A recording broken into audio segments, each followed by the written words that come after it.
Hello students, welcome to your all YouTube channel Gotech plus movie से चित्तौड़। आज हम discuss करेंगे इस लेक्चर में कि क्रॉप प्रोटेक्शन मैनेजमेंट की क्रॉप प्रोटेक्शन मैनेजमेंट का मतलब क्या होता है। जैसे ही आप जानते हैं कि क्रॉप प्रोटेक्शन मतलब कि बचाव, मैनेजमेंट उसको मैनेज करना। क्रॉप जो उगाई जाती हैं, जो भी क्रॉप ग्रो की जाती हैं, क्रॉप ग्रो करने के बाद हार्वेस्टिंग के बाद उनको जो प्रोटेक्शन की जो रिक्वायरमेंट होती है उस उसके बारे में इस लेक्चर में आज हम पढ़ेंगे। लेक्चर स्टार्ट करने से पहले आप मेरे चैनल को सब्सक्राइब कीजिए एंड लाइक कीजिए। इस वीडियो को लाइक कीजिए एंड एंड तक देखिए। So let's start it now. Preventing measures क्या, जो क्रॉप प्रोटेक्शन मैनेजमेंट में जो सबसे पहले प्रिवेंटिंग मेजर्स आते हैं। प्रिवेंटिंग मेजर्स क्यों अप्लाई किए जाते हैं? ये प्रिवेंटिंग मेजर्स क्यों अप्लाई किए जाते हैं? क्योंकि जो केमिकल्स के द्वारा जो केमिकल्स होते हैं, केमिकल्स में टॉक्सिक सब्सटेंसेस मिलाए जाते हैं। अगर ज़्यादा मिला दिए सॉइल में तो क्या हो जाएगा, सॉइल की फर्टिलिटी ख़राब हो जाएगी। सॉइल की फर्टिलिटी ख़राब हो जाएगी, उनकी हेल्थ भी ख़राब हो जाएगी और उनसे जो क्रॉप्स ग्रो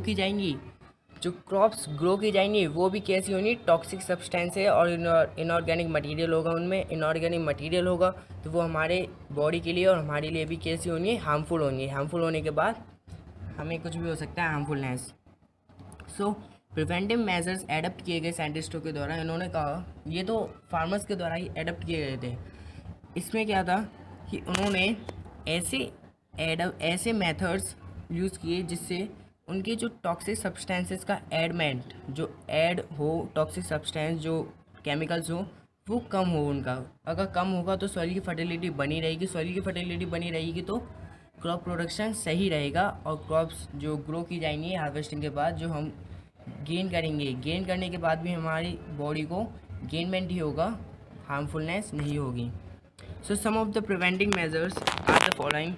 जो सम प्रिवेंटिंग मेजर्स है वो दिए गए हैं यहाँ। सो first is the use of resistance varieties of crop plants. Use of resistance variety of crop plants, इसका मतलब क्या हो गया कि ऐसी वैरायटी के क्रॉप्स को यूज़ करना जो रेसिस्टेंस फ्री हो। रेसिस्टेंस फ्री मतलब जो डिसीज़ से फ्री हों, उनको डिसीज़ ना लग पाए, जो डिसीज़ से कभी भी इल फॉल ना हो पाए डिसीज़ से, ऐसी क्रॉप्स की वैरायटी को यूज़ करना। Second, selection of optimum time of sowing the crops. Optimum time को सेलेक्ट करना किसका? सोइंग ऑफ द क्रॉप्स को सोंग करने का। Then crop rotation and multiple cropping. Crop rotation करना या मल्टीपल क्रॉपिंग करना। क्रॉप रोटेशन से क्या होगा? क्रॉप रोटेशन से जो क्रॉप रोटेशन होता है, रोटेशन का मतलब कि सक्सेशन, प्री प्लांट सक्सेशन में क्रॉप को ग्रो करना। क्रॉप को ग्रो करना मतलब इसका मीन्स हो गया, जैसे कि जो क्रॉप ग्रो की जाएंगी उनके एक के बाद एक क्रॉप ग्रो नहीं की जाएगी। एक क्रॉप ग्रो करने के बाद उसको वन टाइम 1 ईयर 2 ईयर या 3 ईयर के लिए छोड़ दिया जाएगा, जिससे कि उसकी सॉइल की फर्टिलिटी फिर से इम्प्रूव हो सके। इम्प्रूव होने के बाद क्या होगा, उसकी सॉइल की फर्टिलिटी इम्प्रूव हो जाएगी। देन अगेन उसको जो प्लांट्स क्रॉप्स ग्रो की जाएंगी, क्रॉप ग्रो करने के बाद देन सेकेंड टाइम फिर से उसको छोड़ दिया जाएगा। तो इससे क्या हो गया, ये क्रॉप रोटेशन हो गया। तो मल्टीपल क्रॉपिंग क्या होगी? मल्टीपल क्रॉपिंग में आती है हमारी एक mixed cropping and inter cropping. Multiple cropping में कौन कौन सी आती है? Mixed cropping and inter cropping. Mixed cropping का मतलब क्या होता है? मिक्स्ड का मतलब क्या होता है? सभी पदार्थों को मिला देना, सभी मटेरियल्स को। सो मल्टीपल क्रॉपिंग में क्या होगा, सभी जितने भी क्रॉप्स की जो सीड्स आप क्रॉप ग्रो करेंगे तो क्रॉप ग्रो करने के बाद आपको उसमें टू कॉम्बिनेशन के according, means according to two combination के अकॉर्डिंग आपको जो क्रॉप है वो ग्रो करनी है। क्रॉप ग्रो करने पर क्या होगा, मल्टीपल क्रॉपिंग से जो क्रॉप के फेलियर होंगे उनके चांसेस रिड्यूस हो जाएंगे। देन क्लीन कल्टीवेशन क्लीन होना चाहिए। Then summer ploughing. देन ना क्रॉप प्रोटेक्शन मैनेजमेंट क्या है? So fields are infested with a variety of pest. जो फील्ड होते हैं, जो क्रॉप होती है, वो फील्ड होते हैं, वो किससे ख़राब हो जाते हैं? पेस्ट से। पेस्ट क्या होते हैं? जो इंसेक्ट पेस्ट होते हैं एंड द वीड्स पेस्ट, ये दोनों ही पेस्ट होते हैं। Then a pest is an any destructive organism which causes great economic loss. Pest क्या है? पेस्ट एक डिस्ट्रक्टिव ऑर्गेनिज्म है। ऑर्गेनिज्म का मतलब क्या हो गया, या तो ये वीड होगी। पेस्ट टू टाइप्स के होते हैं, या तो वीड पेस्ट हो गया या इंसेक्ट पेस्ट हो गया। ओके, डिसीज पेस्ट भी होता है but that is different. So a pest is any destructive organism होता है जो क्या करता है, विच कॉजेज ग्रेट इकोनॉमिक लॉस, जो इकोनॉमिक आर्थिक व्यवस्था होती है उसमें बहुत ज़्यादा लॉस करता है। Pest, so the insects are killed by the use of pesticides और बायोसाइड्स विच इंक्लूड इंसेक्टिसाइड्स। जो इंसेक्ट होते हैं, इंसेक्ट किससे किल्ड किए जाते हैं, मारे जाते हैं, पेस्टिसाइड से, पेस्टिसाइड्स या बायोसाइड्स कह सकते हैं उनको, और ये किस में इंक्लूड होते हैं, इंसेक्टिसाइड्स। इस इंसेक्टिसाइड्स को हम क्या कहते हैं, इंसेक्टिसाइड्स, जिससे ये मारे जाते हैं उनको इंसेक्टिसाइड्स कहते हैं, और जिसके द्वारा मीन्स जिसके थ्रू ये मारे जाते हैं दैट इज कॉल्ड पेस्टिसाइड्स और biocides. Then weedicides to kill the weeds, weedicides किसके लिए होते हैं, वीड्स को किल करने के लिए। एंड फंजाइसाइड, फंजाइसाइड किसके लिए होते हैं, फंजाई को किल करने के लिए। Then the chemicals use to kill pest is called pesticides. Okay, जो केमिकल्स यूज़ किए जाते हैं पेस्ट को किल करने के लिए, दीज आर कॉल्ड पेस्टिसाइड्स। ना वीड कंट्रोल कैसे हो सकता है, so first is weeds are the unwanted plants in the crop fields. Weeds क्या होते हैं, वीड्स अनवांटेड प्लांट्स होते हैं क्रॉप फील्ड्स में, जो हम चाहते नहीं हैं ग्रो करने के लिए, उसके बावजूद भी even of that they grows, ये ग्रो हो जाते हैं। कैसे हो जाते हैं, that I also don't know. And unirrigated condition weeds mean, जो अनइरिगेटेड कंडीशन वीड्स होता है affect the water availability, water availability को अफेक्ट करता है। एंड इरीगेटेड क्या होता है, इरीगेटेड कंडीशन में ये कंपटीशन करता है न्यूट्रिशन का। मीन्स अगर आप इस इरीगेशन नहीं करेंगे क्रॉप फील्ड में तो क्या होगा, वीड्स क्या करेगा, वाटर अवेलेबिलिटी को अफेक्ट करेगा। यदि इफ़ यू आर इरीगेशन, अगर आप इरीगेशन करेंगे तो what will happen, so there is a competition of nutrients का कॉम्पिटिशन होगा। जैसे कि आप जानते हैं कि वीड्स सीज में जीते नहीं, कैसे, क्योंकि वीड्स की रिक्वायरमेंट ज़्यादा होती है, वीड्स की टेंडेंसी ज़्यादा होती है न्यूट्रिएंट्स को जल्दी जल्दी खींचने के लिए, मीन्स जल्दी जल्दी से अपने अंदर गेन करने के लिए इनकी जो टेंडेंसी होती है वो ज़्यादा होती है वीड्स की। नाउ टाइप्स ऑफ वीड्स कितने प्रकार के होते हैं, first is infestation of weeds is more in kharif season. जो इन्फेस्टेशन ऑफ वीड्स होता है वो सबसे ज़्यादा किस्म होता है खरीफ सीज़न में, देन द रबी सीज़न में। So based on the morphology of plants, weeds can be classified into narrow leaf weeds and broad leaf weeds. So morphology, according to the morphology of plants, weeds two classes में classified की जा सकती हैं। First is narrow leaf weeds. First क्या है, narrow leaf weeds. Second is broad leaf weeds. Okay. Then methods of weed control. weed को कैसे control किया जाए weeds को, first is weeds can be control by the following methods के द्वारा weeds control हो सकती है। फर्स्ट इज मैकेनिकल मेथड्स के थ्रू, सेकंड कल्चरल मेथड्स के थ्रू, देन केमिकल मेथड्स के थ्रू, देन बायोलॉजिकल मेथड्स के थ्रू। इन 4 मेथड्स के थ्रू वीड्स को कंट्रोल किया जा सकता है। फर्स्ट इज मैकेनिकल मेथड्स में क्या आते हैं, these include the following methods, uprooting, weeding, hand hoeing, burning and flooding. ये इन मैकेनिकल मेथड्स में ये मेथड्स इंक्लूड होते हैं। अपरूट का मतलब उखाड़ना, मीन्स वीड्स हैं उन्हीं को उखाड़ना है। वीडिंग मीन्स उनके लिए केमिकल्स का यूज़ करना, या हैंडोइंग मीन्स उनको खुरपी से या किसी भी होय से उनको कट करना। देन बर्निंग, उनको जला देना या फ्लडिंग कर देना। Then second is cultural methods में क्या इंक्लूड होते हैं, प्रॉपर बेड प्रिपरेशन, जो प्रॉपर बेड प्रिपरेशन हो, जो फील्ड बनाया जाए, प्लगिंग की जाए, तो प्लगिंग करने पर उनकी जो प्रिपरेशन हो वो प्रॉपर हो। Then time sowing of crops, जो स्विंग हो टाइम्स का वो भी डेफिनेटली हो in the intercropping and crop rotation. और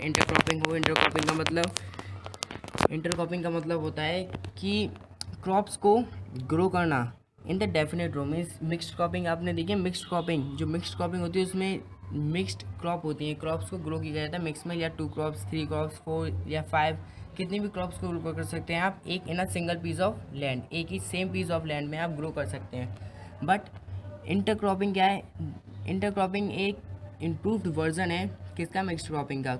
इंटरक्रॉपिंग में क्या होता है, मिक्सड क्रॉपिंग की तरह होती है क्रॉपिंग, जो होती है क्रॉपिंग प्रोडक्शन, ग्रो की जाती है क्रॉप, वो मिक्सड क्रॉपिंग के द्वारा ही होती हैं। बट इंटरक्रॉपिंग में ये डेफिनेट रो और डेफिनेट कॉलम में होती हैं, जैसे एक डेफिनेट मैनर में एक अच्छे डिसिप्लिन के अकॉर्डिंग इंटरक्रॉपिंग में क्रॉप्स ग्रो की जाती हैं। देन क्रॉप रोटेशन, बताइए आपको। देन केमिकल मेथड्स के थ्रू जो केमिकल होते हैं केमिकल को यूज़ करना। सो chemical weed killers, herbicides. Chemical weed killer, weed को किल करने के लिए क्या यूज़ होते हैं, या हर्बिसाइड्स कह सकते हैं उनको, या weedicides are spread on the weeds पर स्प्रे किए जाते हैं टू डिस्ट्रॉय दैम, इनको डिस्ट्रॉय करने के लिए। So this is chemical control of weeds. ये क्या है, केमिकल कंट्रोल ऑफ वीड्स है, केमिकल के द्वारा इनको इन वीड्स को कंट्रोल किया जाता है। तो सम वीडिसाइड्स ये हैं 2,4-D।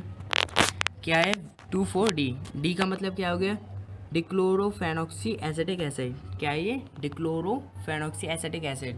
2,4-D का मतलब क्या हो गया, डिक्लोरोफेनॉक्सी एसिड, डिक्लोरोफेनॉक्सी एसिटिक एसिड। सेकेंड एट्रेजियम, एट्रेजियम भी इसका एग्जाम्पल है वीडिसाइड का। देन फ्लूक्लोरेलिन, फ्लूक्लोरेलिन। देन आइसोप्रूटॉन, आइसोप्रूटॉन भी एक एग्जाम्पल है इसी का।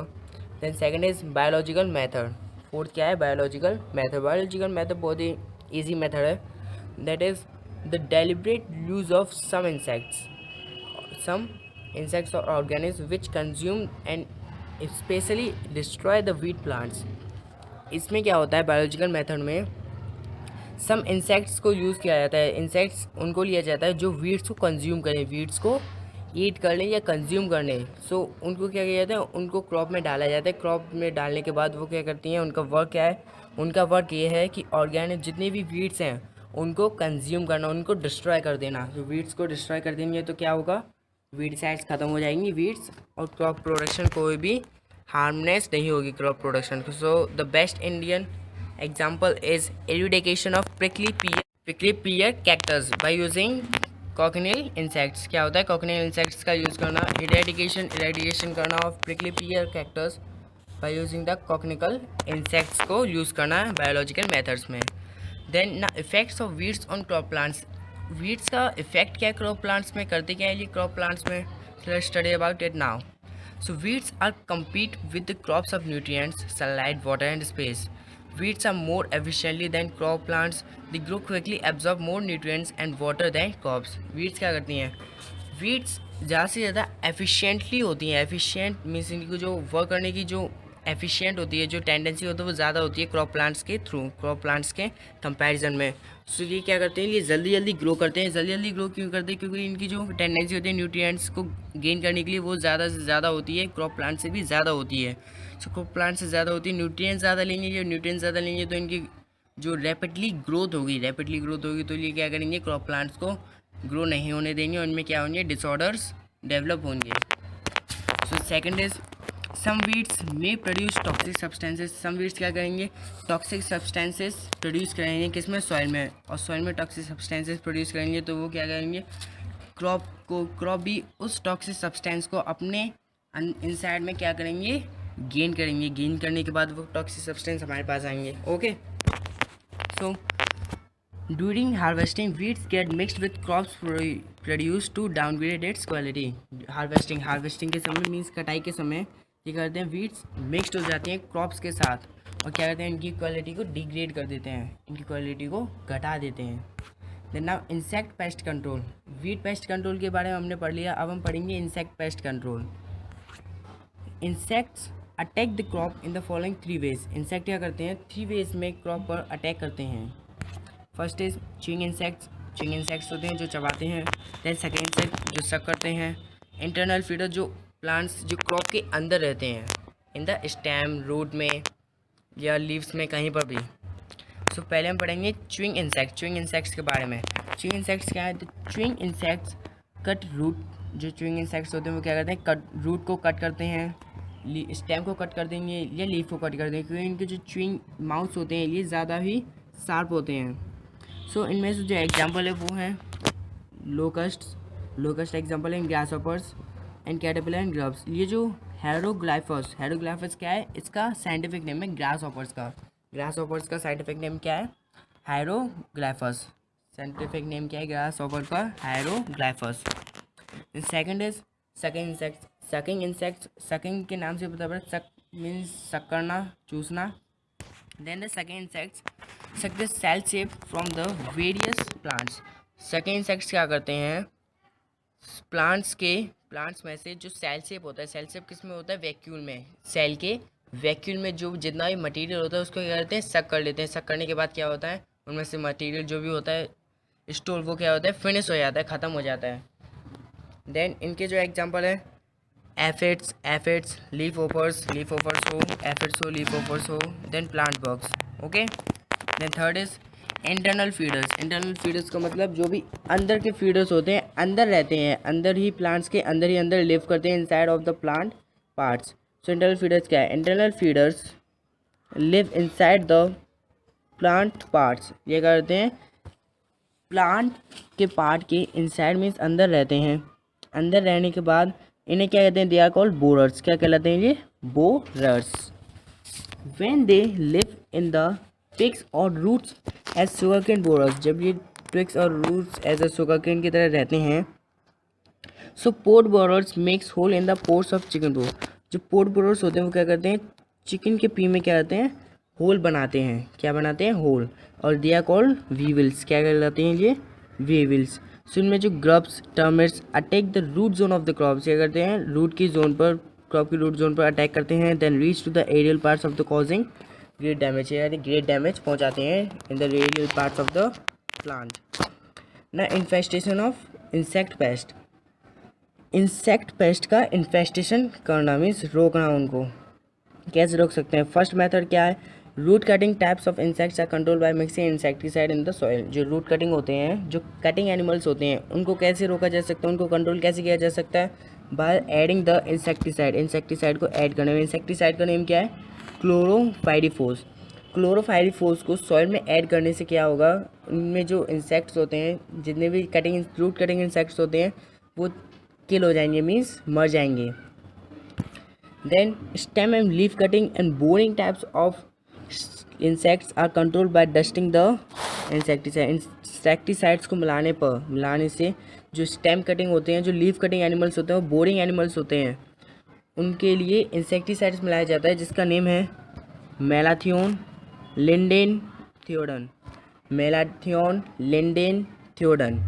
इन इंसेक्टिसाइड्स को ऐड किया जाता है इन द स्टेम्स में और लीव्स में और in the boring types of insects के लिए, उनको कंट्रोल करने के लिए इंसेक्टिसाइड्स के नेम है। That third is all shape sucking animals. जो जितने भी सकिंग एनिमल्स होते हैं, चबाते हैं, जो मीन्स सक करते हैं, जो सेल सेप को सक कर लेते हैं ना, सेल के अंदर जो सेप होता है, मटेरियल होता है, उसको सक कर लेते हैं। These are control by spraying systematic insecticides. ये किससे कंट्रोल किए जाते हैं, बाय द स्प्रेइंग, स्प्रे करने पर सिस्टमैटिक इंसेक्टिसाइड्स, सिस्टमैटिक इंसेक्टिसाइड्स को स्प्रे करने से। और इनकी जो एग्जांपल है वो है डाइमेथोड एंड मेटासिस्टोक्स। मेटासिस्टोक्स और डाइमेथोड को ऐड करने से इनमें जो सेल सकिंग एनिमल्स होते हैं, सेल सेप सकिंग एनिमल, जो सेल सेप सकिंग इंसेक्ट्स होते हैं, सेल सेप सकिंग इंसेक्ट्स होते हैं, ये क्या हो जाते हैं, किल हो जाते हैं, इनको इंसेक्टिसाइड्स कर दिया जाता है। देन स्टोरेज ऑफ ग्रेन्स का स्टोरेज कैसा हो, जो प्रोटेक्शन का, जो क्रॉप प्रोटेक्शन का जो मेन पार्ट है, that is storage of grains को स्टोरेज कैसे किया जाए, क्योंकि अगर ग्रेन स्टोरेज अच्छी तरह होनी है तो क्या होगा, उनकी वो बने रहेंगे अच्छी तरह। देन जो सीरियल्स और grain stores are stored at the three levels पर, जो सीरियल्स मीन्स गेहूँ और जो फूड ग्रेन्स होते हैं, इनको स्टोर किया जाता है। So first level is at producer level. Producer level का मतलब क्या हो गया, कि जिसने उनको ग्रो किया है, जब फार्मर हो या कोई भी हो, जिसने भी क्रॉप्स को ग्रो किया है, वो अपने पास ही रखे इनको, ऐसे these can be store. Then second is at traders level. Traders level पे हो जाए, या जिसको भी जो क्रॉप्स हैं, क्रॉप किसी को भी सोल्ड की जा रही हैं या बेची जा रही हैं, तो उसके लेवल पे उन ग्रेन्स को स्टोर करना। देन थर्ड लेवल क्या है, at food corporation of India level. India level जो फूड कॉरपोरेशन है, FCI, क्या है, FCI, food corporation of India. इस पर इन सभी जो ग्रेन्स होते हैं, इनको सोल्ड कर दिया जाए या दे दिया जाए। Then during storage damage of grains can take place by the following two types of following methods. जो two types of following methods होते हैं, जो स्टोरेज ऑफ ग्रेन्स के समय पर ग्रेन्स को डैमेज करते हैं, मीन्स हम डैमेज कर देते हैं, ख़राब कर देते हैं, उन 2 फैक्टर्स का नेम क्या है? Biotic factors and abiotic factors. Biotic and abiotic factors क्या होते हैं? Let's study about it. So biotic factors क्या हैं? Biotic factors such as insects, rodents, birds, mites and bacteria. Biotic factors क्या होते हैं? जो इंसेक्ट होते हैं, इंसेक्ट कीड़े मकोड़े, rodents जो दांतों से कुतर देते हैं, बर्ड्स चिड़ियाएँ होती हैं, माइट्स होती है, बैक्टीरिया होता है, जो बैक्टीरिया माइक्रो ऑर्गेनिज्म होते हैं, ये बायोटिक फैक्टर्स होते हैं। ये क्या करते हैं? जितनी भी ग्रेन्स होते हैं उनको च्यू कर लेते हैं, सक कर लेते हैं, उनको ख़राब कर देते हैं, उनके अंदर चले आते हैं और भी ज़्यादा रिप्रोड्यूस करके उनको और भी ज़्यादा ख़राब कर देते हैं। देन एबायोटिक फैक्टर्स क्या होते हैं? Abiotic factors such as moisture contents and temperature. So अगर मॉइस्चर बढ़ने से भी, अगर जिस जगह पर भी at any place if you have kept the grains, अगर किसी प्लेस पर आपने ग्रेन्स रखे हैं तो ग्रेन्स रखने के बाद उसके जो प्लेस है उस प्लेस का मॉइस्चर कम होना चाहिए, कि मॉइस्चर ज़्यादा होगा तो उसमें रेन ड्रॉप्स भी होंगे, मॉइस्चर में ह्यूमिडिटी ज़्यादा होगी, ह्यूमिडिटी ज़्यादा होगी तो क्या हो जाएगा? उसकी जो ग्रेन्स है, ग्रेन्स क्या हो जाएंगे? ख़राब हो जाएंगे, और ग्रेन्स ख़राब हो जाएंगे तो आपको इकोनॉमिक लॉस होगा। देन टेम्परेचर भी कितना होना चाहिए? नॉर्मल टेम्परेचर होना चाहिए। जो नॉर्मल टेम्परेचर होता है वो है 32 degree Celsius. Okay. Then prevention and control means इनको बचाना और इनको कंट्रोल कैसे किया जाए। देन ड्राइंग के थ्रू जो हार्वेस्टेड ग्रेन होती हैं उनको ड्राई करना। ड्राई किस पे? प्लास्टिक सीड्स पे, क्योंकि प्लास्टिक सीड्स क्या होती हैं? जो वाटर को एब्जॉर्ब नहीं करती, उनको इवेपोरेट करती हैं, इवेपोरेशन में इनकी हेल्प करती हैं ड्राइंग। देन क्लीनिंग करना। The grains and the other agriculture produce should be properly clean before storage. Means ये जो ग्रेन्स जहाँ पर भी आप जिस भी प्लेस पे आप स्टोर कर रहे हैं, स्टोर करने की प्लेस को आप प्रॉपरली क्लीन कीजिए। क्लीन करने के बाद ही क्या होगा? इनमें जो ग्रेन्स के लिए जो बायोटिक फैक्टर्स डेवलप होंगे वो भी कम हो जाएंगे, या तो डेवलप होंगे या इनके चांसेस रिड्यूस हो जाएंगे। Then third is safe and proper storage. Safe means एकदम सेफ़ एंड प्रॉपर स्टोरेज होनी चाहिए। इनकी जो गोडाउन्स ऑफ वेयर हाउस में आप स्टोर करते हैं, इनकी जो प्रॉपर ड्राइड और क्लीन होनी चाहिए। सो जो large quantities silos are used. जो लार्ज क्वांटिटीज़ में जो बड़े बड़े स्लोज होते हैं उनको यूज़ किया जाता है। जूट बैग्स यूज़ किए जाते हैं, स्लोज भी यूज़ किए जाते हैं लार्ज क्वांटिटीज़ में बाय द गवर्नमेंट के। देन केमिकल के कंट्रोल से हो सकते हैं, या BHC क्या है? बेंजीन हेक्साक्लोराइड क्या ये केमिकल का नेम है। इसका यूज़ किया जाता है और malathion are spread before storage to kill the pesticides को मारने के लिए क्या किया जाता है? जिस भी प्लेस पर आप रख रहे हैं उस पर बेंजीन हेक्साक्लोराइड या मैलाथियन को स्प्रे किया जाता है टू किल द पेस्टिसाइड्स को किल करने के लिए ना। फ्यूमिगेशन क्या होता है? फ्यूमिगेशन इसको आप समझिए, फ्यूमिगेशन क्या होता है? Those pesticides which can destroy insects by forming toxic fumes are called fumigants and the process of their use is called fumigation. उन पेस्टिसाइड्स को फॉर्म करना जो इंसेक्ट्स को डिस्ट्रॉय कर सकते हैं। कैसे? टॉक्सिक सब्सटेंस को बनाने से। फ्यूमिगेंट्स क्या होते हैं? फ्यूमिगेंट्स टॉक्सिक सब्सटेंस को बनाते हैं। जो टॉक्सिक सब्सटेंस होता है वो क्या करता है? वो इंसेक्ट्स को डिस्ट्रॉय कर देता है, पेस्टिसाइड्स को डिस्ट्रॉय कर देता है। देन फ्यूमिगेंट्स को बनने के बाद जो ये प्रोसेस होती है इंसेक्ट्स को डिस्ट्रॉय करने की, टॉक्सिक वेस्ट बनाने की, इस प्रोसेस को हम क्या कहते हैं? Fumigation. This process is called fumigation. Then thank you, subscribe my channel, like this video and comment.